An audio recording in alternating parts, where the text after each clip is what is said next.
اللہ اکبر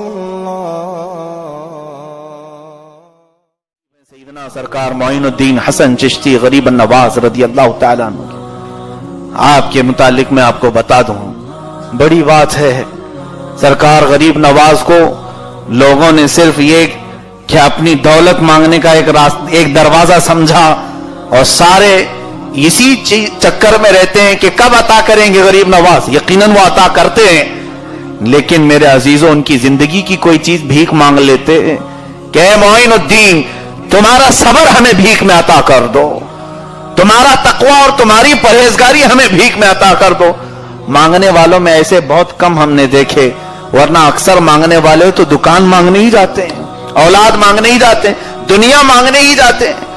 اس معین الدین حسن چشتی غریب النواز کی بات ہے۔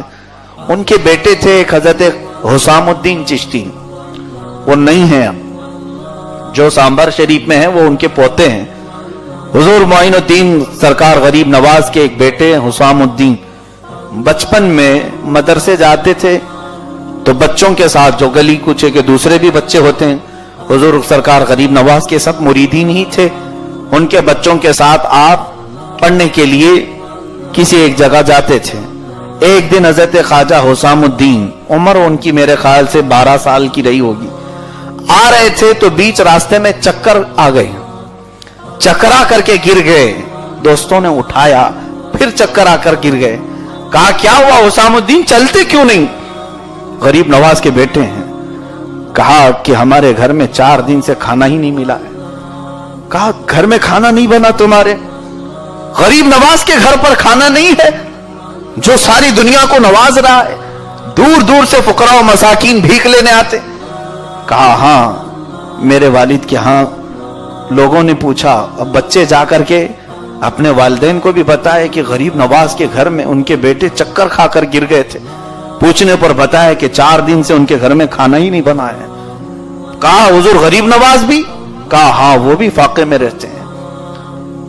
تو لوگوں کو بہت قلق ہوا کہ ہم ان کی نعمتیں کھائے جا رہے ہیں اور ان کے گھر میں فاقہ کشی چل رہی ہے۔ سنیں، سارے لوگ اس دن اچانک اپنے گھروں میں اچھی اچھی نعمتیں بنائے، اور شام کے وقت مغرب کے وقت بڑے بڑے تھال آئے حضور غریب نواز رضی اللہ تعالیٰ عنہ کے دولت قدے پر، حجرے پر۔ آپ نے پوچھا یہ کیا ہے، آج اچانک اتنے سارے کھانے کہاں سے آئے، اتنے سارے کھانے کہاں سے آئے؟ تو لوگوں نے کہا کہ حضور کم سے کم آپ اشارہ تو فرما دیتے، ہم روز آپ کے قدموں میں رکھ دیتے۔ آج آپ کے صاحبزادے راستے میں چکر کھا کر گر گئے، تب تو ہمیں پتہ چلا کہ آپ کے گھر میں فاقہ چل رہا ہے۔ حضرت غریب نواز نے سر جھکا لیا اور کہا چلو ٹھیک ہے، نعمتیں جو آئی تھیں کھا لیا، واپس گھر تشریف لائے۔ اپنے بیٹے حسام الدین کو بلایا، کہا کون ہے جو میرے اور میرے رب کے درمیان کے راز کو لوگوں میں پھیلا کر آیا ہے؟ حضرت حسام الدین کو سامنے بلایا اور کہا اے حسام الدین آج کے بعد سے تو میری نظروں کے سامنے کبھی نہ آنا، کبھی نہ آنا، اس لیے کہ یہ فاقہ میں لوگوں کے لیے نہیں میرے رب کے لیے کیا کرتا ہوں، میرے رب کے لیے۔ اور جس کو میرے گھر کے فاقے برداشت نہیں ہوتے وہ میرے گھر کے چھت کے نیچے نہ رہے۔ اپنے بیٹے حسام الدین کو گھر سے باہر نکالا، اور وہ جو غائب ہوئے تو پوری زندگی کبھی ان کی کوئی خبر ہی نہیں آئی، کبھی کوئی خبر نہیں آئی۔ آج تک تاریخ میں حضرت حسام الدین چشتی کا نام یہیں تک آتا ہے، 12 سال کی عمر تک۔ اس کے بعد غم تو تھا ہی بیٹے کا، اور حضرت فخر الدین چشتی رحمت اللہ علیہ کے صاحبزادے کا نام وہی حسام الدین رکھا گیا۔ حضرت معین الدین چشتی کے گھر کے یہ حالات ہیں۔ میرے عزیزو یہ باتیں اس لیے میں عرض کر رہا ہوں، رب تعالیٰ نے کیسی کیسی نعمتیں تمہیں کھلائی، اس بڑے شہر میں رکھا ہے۔ اس بڑے شہر میں تو کھانوں کی تو بہتات ہے۔ یہاں تو ہم نے دیکھا ہے جتنے کھانے پھینکے جاتے ہیں، ان پھینکے ہوئے کھانوں میں کئی گاؤں کی زندگی بسارا ہو سکتی ہے، کئی گاؤں بسر کر سکتے ہیں۔ اتنے تو ہمارے گٹر اور نالیوں میں کھانے بہ کے چلے جاتے ہیں، اور اس کے باوجود سب سے بڑی بری عادت یہ ہے کہ شکایت ہے ہمارے گھر میں بے برکتی ہے، ہمارے گھر میں روزی نہیں، ہمارے گھر میں یہ نہیں ہے۔ تو خواتین کی سب سے پہلی یہ عادت ختم کریں کہ ناشکری نہ کرو، قناعت پر صبر کرو۔ اللہ تبارک و تعالیٰ نے جو دیا ہے، اولاد جیسے دیا ہے، شوہر جیسا دیا ہے۔